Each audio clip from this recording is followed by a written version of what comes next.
आप विश्वास करेंगे कि इंडिया के सबसे बड़े गेमिंग टूर्नामेंट में लाइव इवेंट के दौरान एक प्रो गेमर चीट करते हुए पकड़ा गया था।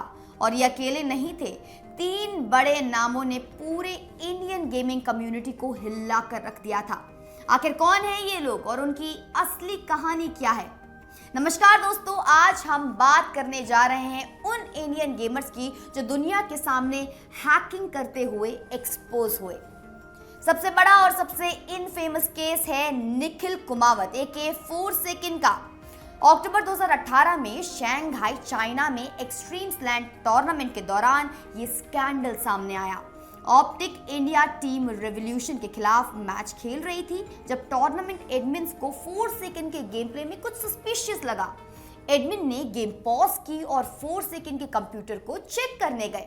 जब एडमिन ने उनकी स्क्रीन पर माउस मूव किया तो फोरसेकन ने एडमिन के हाथों को हटाने की कोशिश की और ये सब लाइव स्ट्रीम पर दिख रहा था।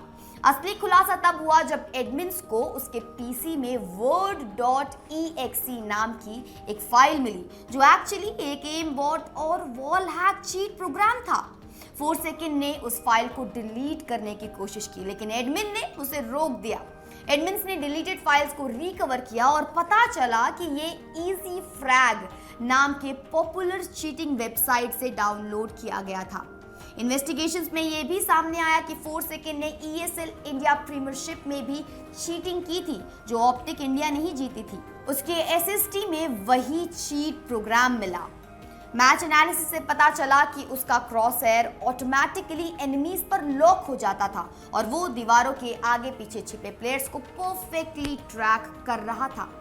परिणाम, ऑप्टिक इंडिया को टूर्नामेंट से डिस्क्वालीफाई कर दिया गया। फोरसेकन का कॉन्ट्रैक्ट तुरंत टर्मिनेट हो गया और बाकी प्लेयर्स को भी रिलीज कर दिया गया। ESIC स्पोर्ट्स इंटीग्रिटी कोएलिशन ने उसे 5 साल के लिए बैन कर दिया।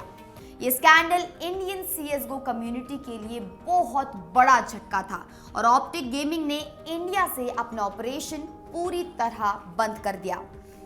दूसरा बड़ा केस है सागर कुमार का, यानी कि सैगी का, जो एनिग्मा गेमिंग के Tier 1 BGMI professional sports athlete थे। अप्रैल 2022 में एक वायरल वीडियो क्लिप सामने आई जिसमें सैगी के फोन स्क्रीन पर 2 BGMI एप्लीकेशंस एक साथ दिख रहे थे। ये iOS 0 हैक का इस्तेमाल था। सोमराज, जो स्काईलाइट्स गेमिंग के IGL थे, उन्होंने सबसे पहले सैगी पर एलिगेशंस लगाए। उन्होंने कहा कि सैगी ने अपने आईफोन को जेल ब्रेक करके विन iOS 0 ऐप इंस्टॉल किया था। ये hack ESP extra sensory perception feature provide करता था जिससे प्लेयर दीवारों के पीछे एनिमीज को देख सकते हैं और उनकी पोजीशन जान सकता है। इस ऐप की खासियत ये थी कि ये रिकॉर्डिंग्स में हाइड हो जाता था, यानी स्ट्रीम्स या गेम प्ले वीडियोस में ये दिखाई नहीं देता था। एसेटोलसेट ने भी सैगी को पब्लिकली कॉल आउट किया और कहा कि टीम सोल किसी भी ऐसे टूर्नामेंट या स्क्रिम्स में पार्टिसिपेट नहीं करेगी जहां सैगी को खेलने दिया जाएगा। सैगी का रिस्पॉन्स, पहले तो सैगी ने डिफेंड किया लेकिन बाद में उसने अपनी गलती को एक्सेप्ट कर लिया और पब्लिकली माफी भी मांगी। उसने इंस्टाग्राम स्टोरी पर लिखा, I did the wrong thing and I am already suffering. It's me who was greedy and I have done this and chose the shortcut route to success. Sorry for everything. I will leave this community for now as I don't deserve to be here and my team and the organization had no idea about it. इसके बाद enigma gaming ने भी उसे तुरंत fire कर दिया लेकिन saggy के केस के बाद गेमिंग कम्युनिटी के बाकी इलीट प्लेयर्स पर भी कई सवाल खड़े उठ गए जिन्होंने शायद ऐसे ही हैक करके वो मुकाम हासिल किया हो। तीसरा केस है एनी, जिसे ROG स्ट्रीम के नाम से भी जाना जाता है। एनी एक popular PUBG mobile emulator streamer थी। अगस्त 2019 में एनी को लाइव स्ट्रीम के दौरान ESP हैक्स इस्तेमाल करते हुए पकड़ा गया। ESP यानी एक्स्ट्रा सेंसरी परसेप्शन हैक से प्लेयर्स दीवार के पीछे एनिमीज की लोकेशन देख सकते हैं। लाइव स्ट्रीम में व्यूअर्स ने नोटिस किया कि एनी को एनिमीज की एग्जैक्ट पोजीशन पता चल रही थी जो नॉर्मली विजिबल नहीं होती।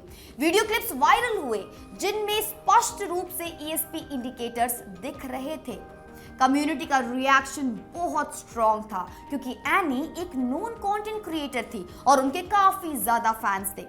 इस इंसिडेंट के बाद उनकी क्रेडिबिलिटी पूरी तरह से खत्म हो गई। ये तीनों scandals Indian e sports community के लिए बहुत बड़े सेटबैक साबित हुए। फोरसेकंड केस ने इंटरनेशनल लेवल पर इंडियन CSGO की रेपुटेशन को नुकसान पहुंचाया। ऑप्टिक गेमिंग जैसी बड़ी ऑर्गेनाइजेशन ने इंडिया से हाथ खींच लिया। इंडियन प्लेयर्स पर ट्रस्ट इश्यूज पैदा हो गए। लेजिटिमेट प्लेयर्स को भी सस्पिशन का सामना करना पड़ा। मैसेज क्लियर है, प्रोफेशनल गेमिंग में चीटिंग करना न सिर्फ इंडिविजुअल करियर बर्बाद करता है बल्कि पूरी कम्युनिटी की रेपुटेशन पर भी असर डालता है। ये तीनों केसेस इंडियन गेमर्स के लिए एक सबक है कि शॉर्टकट्स की जगह हार्ड वर्क और जेन्युइन स्किल डेवलपमेंट ही लॉन्ग टर्म सक्सेस दिला सकता है। मैं निकिता रावत मिलती हूँ आपसे अगले वीडियो में। धन्यवाद।